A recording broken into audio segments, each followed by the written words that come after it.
Siku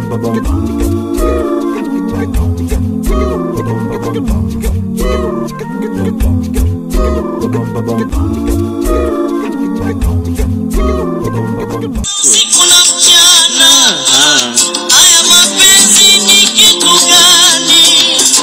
Mpaka nafikia hatua ya kuua watu. Kocha, kwema? Sasa hivi kocha tunaogopa kupeana mikono. Au ndio ile hivi. Before kwanza, tunataka tukusanitize kwanza. Tayari nje ishafanya ya mama. Na hiyo tena. Mara ya 3. Usalama unazingatiwa. Ndio kitu muhimu sana.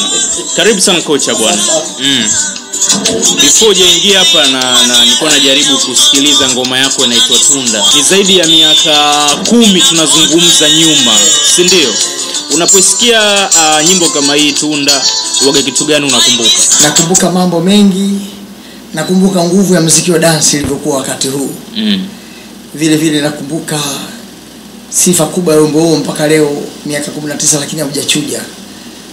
Kwa hiyo wasangilia machozi na lenga. Ndio kitu ambacho pia nilitaka nijue kwamba why wewe umechuja Tunda ichuji. Wimbo hauchuji kwa sababu ni tayari wasikilizaji wameukubali. Na mimi wasikilizaji walinikubali kwa ajili ya nyimbo. Sasa kama sijatoa tena kazi mpya lazima nichuje. Kocha.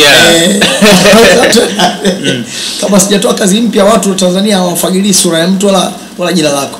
Kazi yako, ukitoa kazi ikikubali basi hata ukiwachiza watakubali tu. Kipindi hicho kocha lilikuwa jina kubwa sana, kocha dunia.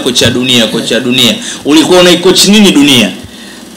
Kiukweli jina nilipewa tu na Wakenya kwa watangazaji wa radio ya kule ya taifa na TV yao. Kwa hivyo halikuwa jina ambalo nimejipa mwenyewe. Na ndio maana kama utakuwa umefuatilia kwamba jina hilo wa dunia alishaitoa, sasa ibaki mimi kocha tu. Kocha tu. Wa dunia niliona kabisa kwamba hapa hata kwamba dunia uweze kuikoach. Na kuna mambo mengi sana nikaona kabisa nenda kinyume cha Mwenyezi Mungu, maana shakwa kocha wake haiwezekani. Nikajiongeza nikalitoa ya dunia nibaki ya kocha. Kocha wako makocha mpira. Sasa mimi baki tu kocha wa muziki na nafundisha vijana nafanya hivi kama hivi. Mimi umepita bendi nyingi sana. Yaani nyingi sana umepita kwa sababu hii Tunda yenyewe 2001 inatoka. Hapo ilikuwa tayari ushaenda pale, ushatoka pale. Tukirudi kwa kina Kalala, kwa kina Njata kote sehemu ambazo umepita. Mimi nataka hebu tuhesabie sasa hivi. Bendi moja kabla nyingine ambayo umepita na utuambie kwa nini umepita kwa haraka na sababu ya kutoka kwenye hizo bendi. Nimeanza na wanajiita Lola Africa Manzese. Hao ndo walimu wangu. Nikaenda Jambo Stars ya Professor Vlata. Nikaenda Bana Ingoma ya Mzee Makasi ambaye sasa hivi ameokoka. Tupe na sababu ya kutoka. Hizo sehemu zote nakwenda kwa ajili ya kujifunza muziki. Hapo sijakuwa mwanamuziki bado. Tunazungumzia 89 90 huko si ndio? 89 mpaka 90. 91 nikaingia Bantu Group ndo. Hebu ufikiria katika bendi 4 nishazunguka. Lakini bendi yangu ya kwanza kurekodi nayo Bantu Group ya Komando wa Mzakalala mwaka 91 kwa ajenda 2. Tuendelee. Kwa hiyo huko sasa kwingine kuanzia Bantu kuja washirika Tanzania Stars Njata nikaenda Nairobi. Hapo nishajua muziki, najua kutunga lakini sasa kutafuta maslahi zaidi. 94 nikaenda Nairobi Kenya. Kule nikafikia bendi inaitwa 5 Stars. Inaitwa 5 Stars na baada ya kutoka hapo nikaenda bendi inaitwa Golden Beat, Golden Sound ya kule Nairobi. Nikaenda Bora na Golden Sound ilikuwa baba mmoja. Tulivunja ile Golden Sound ikaanza Bora. Nikaanza bendi yangu inaitwa Bwagamoyo Sound kule Kenya. Nikarekodi hiyo Tunda ya kwanza kabla ya hii. Kumbe Tunda ni ya pili. Hii ya pili. Hiyo nilirekodi katika miondoko kama mduara fulani hivi ya zamani. Kiona hiyo video yake sasa hivi sitaki hata kuiona. Maka pantalo moja nimepanda pantalo utafikiri kanda bongo mani alafu kujuu na panki la hatari. Noma. Kwa hiyo umomote katika kutafuta maslahi tu. Alikalika 2000 kamili mwezi wa 9 nikarudi Tanzania katika bendi ya Twanga Pepeta. Nikakaa miezi 3 pale sikupata nafasi ya kutosha. Nikabana ndio tukaenda kwa sisi Mchinga. Hapo ndio nilipoanza kuibuka kwa hapa Tanzania. Mchinga Sound kupitia kipepeo zile kisiki cha mpingo. 2001 nikarudishwa tena asset kuja kuanzisha kuibadilisha ile African Revolution kutoka chumvi kuja tamtamu. Ndio nikaanza kupata jina kubwa kupitia wimbo wa Tunda, Maisha Kitendawili, Mgumba sehemu ya kwanza. lakini niliambulia kupata jina tu, ila wakala wenye bendi. Ila wakala wenye bendi. Hilo ni swali ambalo nataka kuja kuendelea kujua huko mbele. Basi baada ya hapo mwaka 2002 baada ya mzee wangu kuugua, nikazuiliwa ile sente kumuuguza na nini, nikazuiliwa kupanda katika uzinduzi wa ile Mgumba sehemu ya kwanza. Ndio nikawa na machungu baada ya baba yangu kufariki, nikaanzisha bendi yangu ya WM Sound, mwana mshike ambayo tulizindua tarehe 13 mwezi wa 9 mwaka 2002. Nilitoka hiyo WM baada ya uchakavu wa vyombo, tukaungana na swaiba yangu Choki, tukaita Double Extra. Yeye akaua Extra Bongo na mimi nikaua WM, tukaunganisha ile double na extra, kwa hiyo tukawa Double Extra.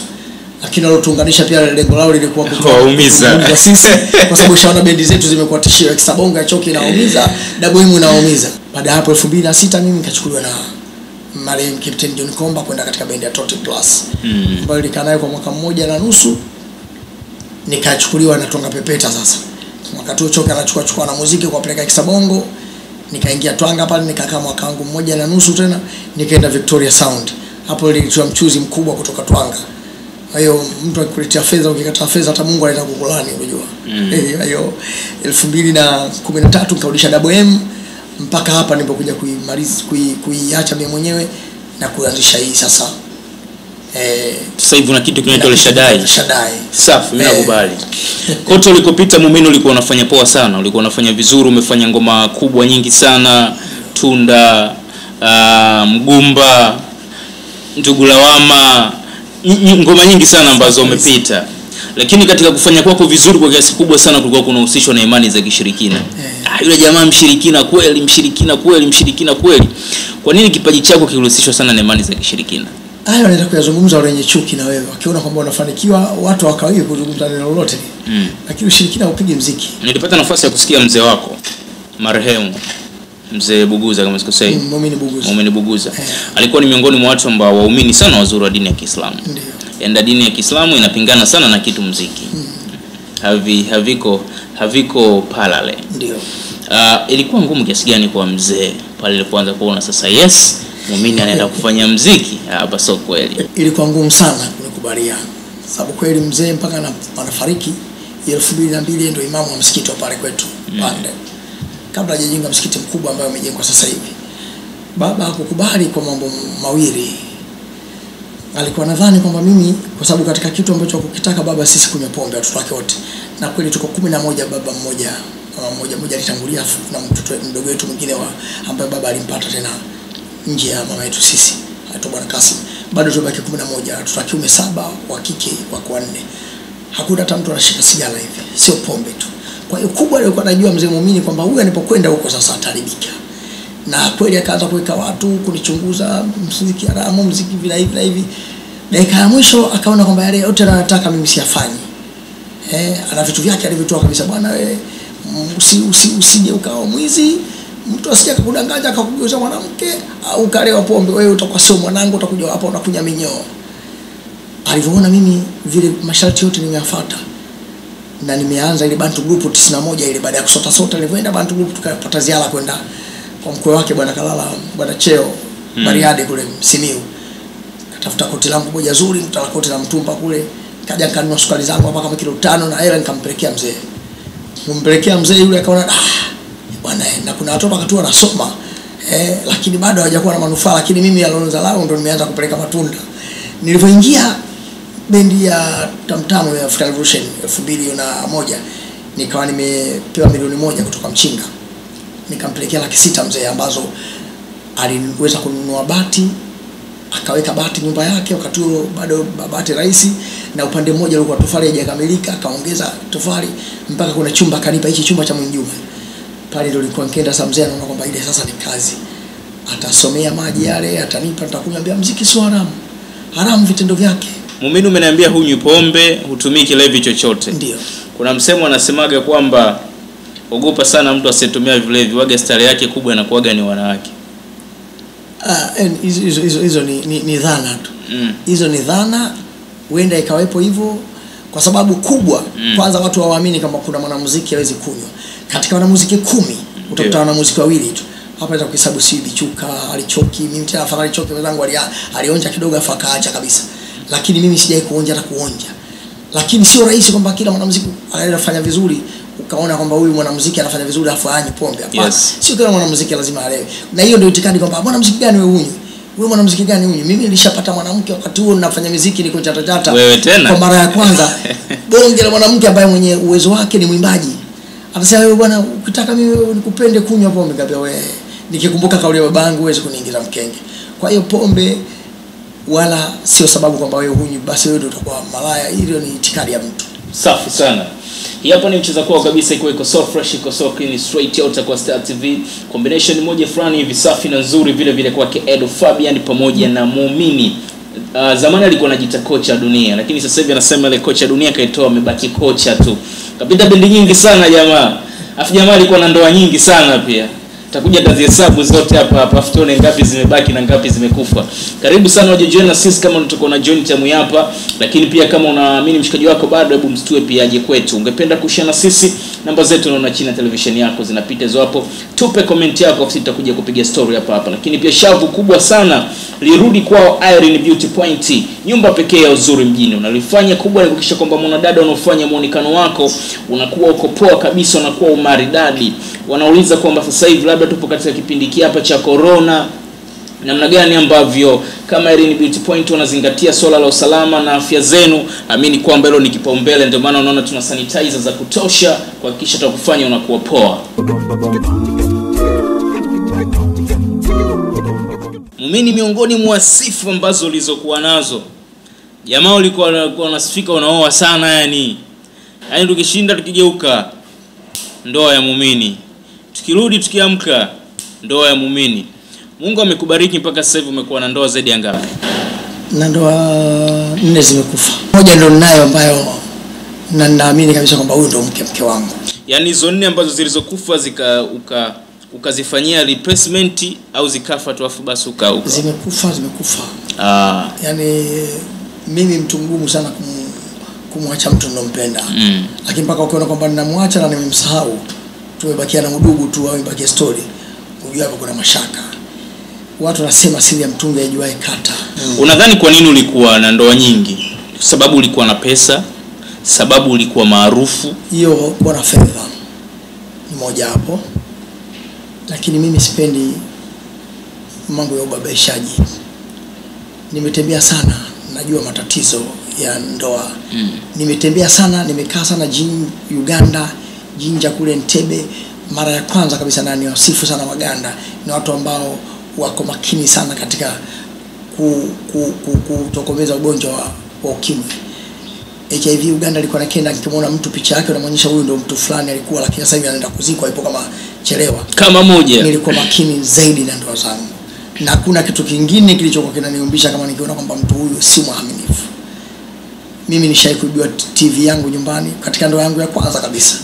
Na mke wangu yuko hapo lakini TV imeibwa ndani lakini mlango uko wazi. Sasa jiulize, na ninakaa na wadogo zangu lakini mtu hayupo. Amekwenda kama mtoto wa baba mwenye nyumba. Sasa uweze kuvumilia vitu vile. Kitu ninachokihitaji mimi, nampenda mtu, saa ile natoka kwenye dance saa 7 muziki unaisha saa 8 lakini saa 7:30 nishaaga. Jamani, nyimbo 2 za mwisho mtaimba nyingi na baada mimi sipo na kimbilia nyumbani kwangu. Unakwenda mke wako hayupo. Unafanya nini kama wewe? Mambo mengi sana mimi nilipata misichani mingi sana mpaka mamangu akaniambia una bahati ya ndoa, una bahati ya mke. Lakini nimekwenda mpaka dakika mwisho tu asikia kabisa kwamba mheshimiwa mbunge fulani anachukua mke wangu anaonekana. Muumini Dodoma. Kweli hiyo? Hapa mjini? Hapa mjini. Kabisa. Ilikuwaje hiyo? Exclusive je unatupa hiyo Muumini hiyo? Ni ukweli ambao upingiki. Mimi ninafanya ndoa yangu kwa gharama kubwa. Sitaki michango wala, unajua ndoa ya kwanza ndio unachangiwa na familia yako kama baba na mama. Ndoa ya kwanza na kuolea, lakini ndoa ya pili kilanga chako ya tatu ya kwako ya 4. Lakini mimi nilikuwa nakubali pote ya pote. Unakubali unafanya hivi lakini dakika mwisho mtu anaku down. Sasa unafikiria mimi nilidrop sana baada ya kuja kuoa mke wangu, kuja kuacha mke wangu wa pili. Yule wa Tanga ambaye nilitumia hela nyingi. Bisada. Marafiki zangu, familia yangu kwa gharama nyingi, lakini dakika ya mwisho ile ndoa haikukaa. Na nimekaa mwaka mmoja na miezi 4 huku na tai shingoni, naogopa waandishi habari, lakini bado waandishi habari walikuwa upande wangu kwa sababu waliona kabisa kwamba mimi sina makosa zaidi ya kuonewa. Sio kwa sababu labda ulikuwa unaoa kwa mihemko, yani hata kwa sababu una pesa, ukiona unatamani mtu naamini kwamba naweza nikakamata au tunakamata unakuja unaika ndani, ndio maana anakuja. Mimi ndo yangu ya kwanza aliacha babangu mzazi. Yale makosa alivyozidi mzee wangu ndo alitoa ile talaka. Bila mimi kuna bwana mke wako ameshamwacha. Ulikuwa watu ndoa zaidi ya 4. Kwa nini Bi Saada alikuwa maarufu kuliko wengine? Katika wake zangu au katika wanawake tangu nimebarehe, kama kuna wanawake niliwapenda 3, basi hawezi kukosa katika namba 2. Huo ndio ukweli. Sasa lile nafikiri na yeye alijua kwamba huyu bwana ameshakolea hapa, basi akachukulia udhaifu wangu ule. Lakini sasa tulivyokuwa tunaenda kuachana, wakati ndo mtoto amezaliwa yule, yeye akajua tunaenda kusalimia tu kule Tanga. Okay. Kama tunaenda kupeleka salamu tu, lakini kumbe ndo tunaenda kuachana, huku tunacheka. Lakini nishajua kwamba hapa mimi nitaenda kuingia mashakani. Sawa. Muumini, ukubwa wa jina lako Muumini Mwinjuma, ukubwa wa kazi zako kama Tunda na zingine, unasadifu na utajiri uliokuwa nao kwa sasa? Sio sahihi. Ulikosea wapi? Sijakosea wapi. Tamtam African Revolution ndio sehemu kubwa iliyofanya kazi kubwa ya kuniingizia kipato kupitia Tunda hiyo. Ule wanaokuta naimba hapa. Mpaka leo miaka 19 hiyo usipoimba Tunda mtu ajui aamini kama wewe ndio muumini. Na hujui muziki. Ataona wewe unafanya vituko, tunamchezea wewe sio muumini, wewe muongo. Ukimwambia Tunda anajua kweli huyu ndio muumini original. Kwa hiyo ni moja ya nembo yangu. Lakini kazi na utajiri ulioingia katika kampuni ya Asset, milioni 600 tu kila siku nalizungumza hilo. 600 yenyewe. Wakati nyimbo imeuza mamilioni ya hela mpaka leo hii. Radio Colons wapi radio ya nje huko wanauza nyimbo, wenye kampuni wenye Asset wakaenda Uingereza wanachukua hela zao. Lakini mimi kama mtunzi nibaki kwa fukara, na wakati ule watu wanaambia Muumini jenga, wanajua kwamba Muumini tayari amewika, yupo maarufu, lakini ukiangalia mimi sina anachokiingiza. Shida ilikuwa nini? Shida management kwamba ni dhuluma tu, hakuna kitu kingine. Mnakubaliana hivi, dakika za mwisho kile mnachokubaliana hakitekelezwi. Na ndio maana hata nilipoamua kuondoka baada ile manyanyaso ya babangu, nikamuuguza babangu, sitakiwi mimi nitumiwe tu. Nyimbo zile 3 zimeuza hela nyingi sana. Albamu Kitendawili ndio libeba albamu ile Maisha Kitendawili. Tamtamu ulikuwa chini ya Asha. Ndio. Si ndio? Ndio.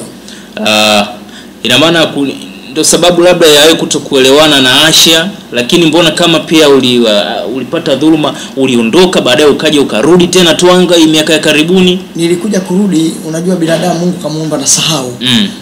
Pamoja na kwamba mimi ndio nilifanya ubaya sana, lakini mimi sikuwa na fikra za ubaya. Na kurudi kwangu nikwambia sababu mimi wakati nilipokuwa na vyombo, nilipopata vyombo vipya vya Bwagamo Sound 2009, pale nilikwenda kuomba management. Niliona katika sehemu nilizokaa management ambayo ilinifanya vizuri ni ile pale, kwamba kujua kuongoza bendi, kufanya hivi na hivi na hivi. Lakini nikijua kwamba sasa nimeenda na vyombo vyangu, wao ni manage tu, tugawane percent na wao kama Asset tutapata cha kwao. Wakaona kwamba huyu alipopelekewa mawazo yale na muziki wa Twanga akakataa, akasema huyu akirudisha hiyo Tamtam na vyombo vya kwake atatumaliza. Wakasema hapana, na wakati uchoki ndio anachukua na muziki kutoka Twanga pale, kina Katapila washaondoka, kina Nyamwela wale, kina Ferguson, kina Hosea. Wakasema bwana, wewe kwanza uingie katika jazi letu, tuendeleze hichi Twanga, baadaye hapo mambo yakiwa sawa tutakuruhusu ndo tuanzishe ile Tamtam. Nimekaa mwaka 1.5 nikaona hamna dalili, nikaona kama mimi nimefika hapa ndo nikaacha. Nataka upeleke neno moja kwa Shabaraka. Niwaambia Shabaraka ni mtoto wa Kiislamu. Hapa katikati nilimsikia alienda kuongea kwa kakaangu aitwa Yusufedi Muhandeni kwamba yeye Tamtam sio ya kwake isipokuwa ni ya Baraka Msirwa. Kwa hiyo kama kuna kitu mimi namdai, yani nimwambie anilipe. Lakini Asha walijenga magorofa na kaka yake wakajenga manyumba pale Magomeni kwa kisingizio kwamba ile ni hela ya bima. Bima yeye alikuwa ni secretary tu, hamna uwezo wa kupata hela kujenga zile. Lakini Twanga na Tamtam ndio zilimfanya Asha akawa na uchumi mkubwa. Lakini sisi watunzi Choki Banza ametudhulumu sana. Nataka nimwambie tu kwamba tayari uko nyuma, hawezi kurudisha zile fedha zetu sisi alizodhulumu. Lakini wana muziki walikuwa nao ambao wanamfanyia kazi, au angalia sio dhulumu ndio atadumu. Lakini style yoyote ukimdhulumu akikaa baada muda anaondoka. Kila siku Twanga amekuwa anabomoka kwa sababu ya kwamba dhulumati, hakuna kile kitu anachofanya mtu akaridhika na kile anachopewa. Labda ukiona hivyo mtu yeye sio mtunzo ukweli. Maluza yuko pale miaka yote, lakini Luiza ameegemea upande wa Asha. Lakini pia si mtunzi study kama vile watunzi walioondoka kina Choki Marembaza kina Katapila. Kwa hiyo ndio maana sasa labda kwa sababu pia mwanamke mwenzio huenda akawa anambeba. Okay. Lakini sisi wanaume wengi ametunyanyasa. Tumeona wasanii kadhaa wa muziki wa dance Mungu anachukua, vizazi vyao vinabaki. Hata ambao pia still wako hai. Tunaona vizazi vyao havitaki sana kufanya kufanya muziki wa dance. Wengi wanakuja kwenye bongo flava, wakija kwenye dance wanajaribu kidogo wanakimbia. Mfano tunamuona TX, acha muona alitegemea kwamba atakuja kuwa icon, lakini wapi? Tumeona leo tuna watu kama kina Makasi na binti yake anaitwa Susan Makasi anafanya bongo flava. Yes, kina Bushoke umeona kama vile kina mzetu kina Kakele, wana vijana wao kina Dedi wanafanya bongo flava. Kwa nini vizazi vyenu havipendi kurithi muziki wenu? Muziki wa dance mgumu sana. Muziki wa dance sio kuokota kama bongo flava. Bongo flava nikija sasa kwenye studio yako na kompyuta yako hapa ushatanda beat yako, hebu tafuta maneno muumini chomeka. Muziki wa dance upo hivyo. Muziki wa dance ukae, utunge melody, mpange kwaya na watu, uimbe wewe kama wewe tu kila dakika. Hii ni kitu kigumu sana vijana wa sasa ambao wanashindwa. Hasa wacha sisi waimbaji ndio unanafuu, lakini wapigaji vyombo wa dance wanazidi kuisha. Naamini ikifika baada ya muda fulani kufanya nguvu wapigaji watakuwa hakuna. Kama sasa hivi saxophone, nenda skine, nenda Psondo, kuna trumpeters zile wakati wapiga saxophone wanahesabika. Hakuna. Wakiondoka kina Rashid Pembe, kina Mafumu Bilali, kina King Maru, kina Shabani Rendi, hatuna tena wapiga sax. Kwa hiyo hili ni tatizo kwamba muziki wa dance ni mgumu mno. Kwamba unaweza kuimba kwamba hapo member flat bwana rudia. Imba kuna muziki wa bongo flava leo wazuri na majina makubwa, lakini ukimleta leo hapa nimpigie gita ili imba kwa feelings zako, aimbe hisia zake aweze kuimba. Lakini mimi bongo flava apige beat yake, najua hii ni key fulani, sijui hii key fulani, lakini mimi nitaimba. Yaani kama ilivyo muziki wa wazungu wanasomea zile notation. Mzungu bila kusoma zile hawezi kuimba wimbo wako. Lakini mimi leo apige reggae yake, apige funk, nikienda mimi nitatia feelings zangu, nitaimba kwa hisia zangu. Ndio muziki wa kipaji. Lakini bongo flava mara nyingi wanakuwa na uwepesi wa ile muziki yao, ambapo inaweza kukaa kwa siku mkatunga nyimbo 4-5 za bongo flava na zikahit. Unaweza kuja kuimba bongo flava? Tutegemee siku hadi ukisema natoka kwenye bongo flava. Ningetaka hivyo nikishafanya. Naweza kufanya nikishirikishwa na mtu bwana na nyimbo yake nitamkubalia nitafanya, lakini siwezi kutoka kwenye dance kwa sababu sio muziki wangu ule. Mwanamuziki gani ambaye ulifanya naye kazi ukaona anapenda sana starehe kuliko kazi? Niseme wazi, kuna mtu swaiba wangu na simzungumzi kwa ubaya, bwana Saleh Kupaza. Alikuwa mwimbaji mzuri sana. Lakini hivi sauti inakufa kwa sababu ya bia za baridi. Ile sauti inakwenda inapotea na clash. Alafu ndo anakimbia, mimi nimekuwa chula, nimekabwa mimi sauti. Hapana. Sisi mpaka leo tunaimba kwa sababu tunafuata miko ya sauti. Sonyo ni mmoja wapo pia. Na yeye kama anakuwa afanyi mambo yale ya starehe, akaendekeza kazi yake, mtu mmoja nje ya pombe ana mawazo mazuri, utasema hakuna mwanamuziki kama huyu. Lakini akishapiga vitu vyake tu anabadilika. Ni wakati gani ulikuwa mbaya zaidi katika safari yako ya muziki? Wakati wangu ulikuwa mbaya zaidi ni wakati ambapo nimekwenda Uganda 98. Ule nilikwenda nikadhulumiwa. Fedha tulizoziingiza tukafanya kazi kwenye hoteli za kitalii, wanaingiza dola, hata wanalipa dola, lakini bado sisi tukatelekezwa. Hatuna pesa tulopewa. Dakika ya mwisho tukajikuta sisi tunalala jinja katika nyasi zile za mabanda kama 7 au 8 huko. Na ni karibu na mto Nile yule. Mamba wako hapo, machato wako hapo. Ni wakati mbaya sana kwa sababu mwanamuziki mpaka kwenda kulala nje, tena kwenye mikika mianzi na baridi. Wakati mbaya zaidi kwangu kuliko wakati wote. Kipindi nyinyi wakati mnahiti yani mko mastando bado wa moto, mlikuwa mnaandamwa sana na magazeti ya udaku. Sasa hivi master sasa hivi wanaandamwa sana na Instagram. Unadhani au story ipi ambayo unaikumbuka kipindi hicho, yani kila ukiamka umepigwa, ukipita hapo kutana na gazeti hili la udaku umepigwa? Na story mbili ambazo ziliniumiza. Na moja ilisababishwa na huyu swaiba wangu Sonyo. Mimi nilitengeneza rap yangu ya kumbe tikiti maji chakula, nasikia usikizi unaishi Mikocheni, umepata kumbe mtoto wenu shoga, wajomba nawaambieni, nikawa nazungumza simtaji mtu jina.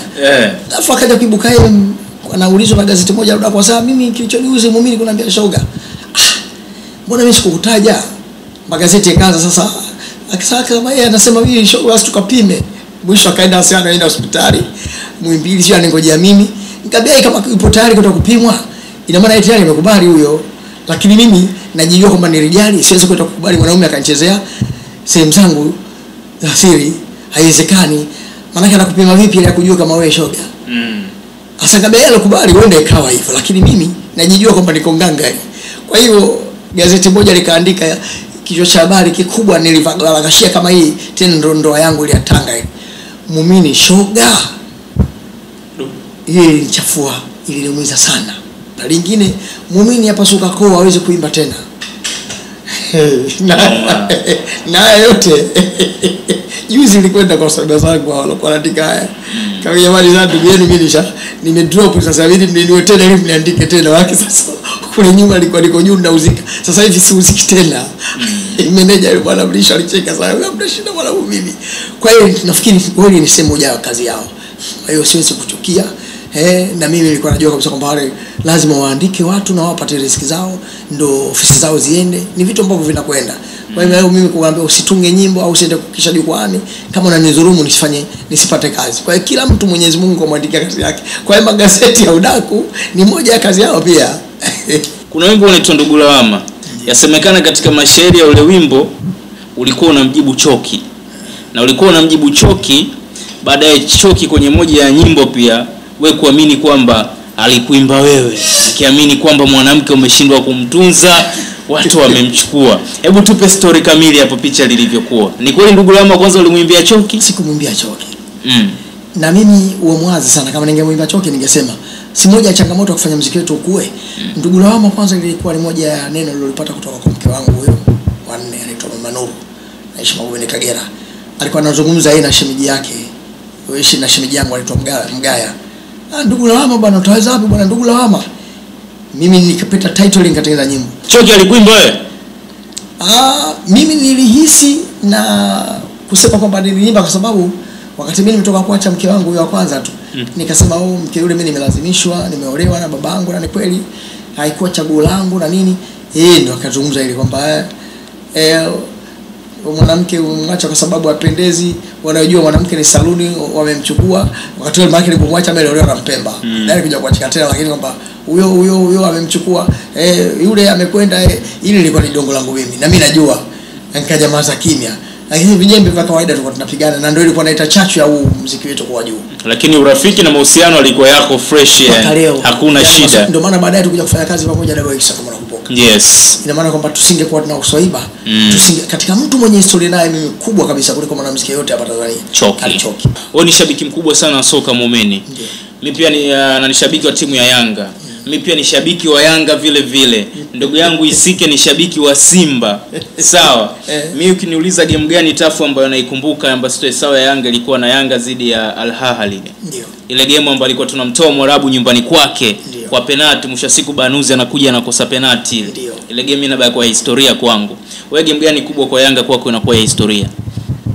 Game kubwa ya kwangu ya Yanga ambayo inakuwa historia hiyo moja hapo, lakini mechi ile ya 3-3 na Simba. 3-3 na Simba ile ilinichanganya akili sana. Ushampiga mnyama 3 lakini bado anakuja kuchomoa zote. Ni game ngumu sana. Zile game za kufunga goli 5-4 najua kuna mipango. Hakunaga Simba au Yanga kafunga 3 bila au 4 bila kama hakuna mgogoro fulani. Unakumbuka tulivyofungwa 5 ndo Nchunga atakiwa Yanga akatoka akaingia Manji. Kwa hiyo alikuwa anajua kabisa kwamba ile ni mipango. Lakini Yanga akiwa yuko sawa au akiwa ameteteleka uweze kumfunga goli 5 hata ikiwa timu mbovu vipi. Sababu zile timu za utamaduni wake ambao unaeleweka. Kiingereza kilishia kukuletea tatizo katika kazi zako sana. Wakati nipo Kenya mwaka 96, saizi ningekuwa Ujerumani labda. Hata Mjerumani amenipenda, ananitongoza yeye dada, lakini mimi kila neno ninalojua mimi no speak English. No speak English. Kwa hiyo matokeo yake dada yule akaonalia kabisa, anaenda kwa mama yake analia. Mimi nimemchomolea, alafu tayari nishasikia kwamba kule huko Ujerumani anaweza kupatikana mtoto wa kike, kumbe baba yake labda tajiri amechukua hela kuja kutanua huku, wakisikia wewe ndo unamaliza hela zao wakakuchukua na wewe ukaenda kule ukageuka chakula. Sasa hili jambo likanantisha, akasema tunataka mazoea kabisa la mzungu. No speak English. Nilipokuwa mdogo Mwinjuma mimi nilikuwa sielewi nini maana ya mapenzi, na wala nilikuwa sijui nini kitu kupenda duniani. niliteseka, sasa nimefulia. Unakubali umefulia? Umekosea wapi maisha kwani? Kwani umekosea wapi maisha? Wengi wamekosea maisha. Wewe umekosea wapi? Nyinyi ndio mmetukosea. Sisi ndio tumekosea. Ndiko uptweet, simuona sasa umefikia Shadai ndio umeniita ndugu yangu. Toto zilikuwa nyingi. Before tujasema bye bye Muumini. Nini sasa hivi tutegemee kutokea kwako? Kutoka kwa Muumini, wapi ulipo sasa hivi, nini unafanya? Sasa nipo na Shadai Bendi, wanatikisa tikisa na habari ya mjini sasa nimefulia. Wengi wamefulia lakini nataka kusema ukweli. Mimi na nyumba 20 kumbe uongo. Hata basikeli ambao hana. Mimi nimezungumza ukweli jamani. Kama nilipokosea mpaka nimefikia hapa sinaomba radhi wa Tanzania wanisamee. Mtani wangu wa jadi kama Chato ama Ikulu unakuja uniokoe. Hii ndio habari ya mjini sasa. Shadai Band. Thanks for your time bwana Muumini bwana.